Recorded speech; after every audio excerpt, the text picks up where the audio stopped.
শিশু থেকে বৃদ্ধ সব বয়সের জন্যই ডিম একটি অত্যন্ত উপাদেয় খাদ্য। যদি ডিম সঠিক উপায়ে সেদ্ধ করতে চান তাহলে সময় খুবই গুরুত্বপূর্ণ। আজকের ভিডিওতে ডিম সেদ্ধের সঠিক সময় নিয়ে আলোচনা করব। প্রথম 4 মিনিটে নরম সেদ্ধ বা অর্ধেক সেদ্ধ হয়, 5 মিনিটে ফার্ম হোয়াইট ডিম সেদ্ধ করার জন্য। 6 মিনিটে ডিমের কুসুম শক্ত হবে না, তবে উপাদেয় হবে।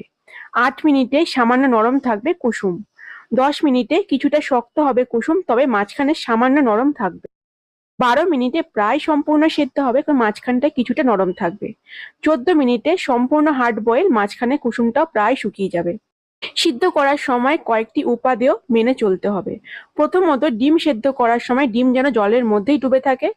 দ্বিতীয়ত, ফুটন্ত জলে লবণ দিলে ডিমগুলো ভেঙে যাবে না। তৃতীয়ত, ডিম সেদ্ধ হওয়ার সঙ্গে সঙ্গে ঠান্ডা জলে দিলে ডিমের খোসা খুব তাড়াতাড়ি ছাড়িয়ে আসবে। আর পরিমাণ মতো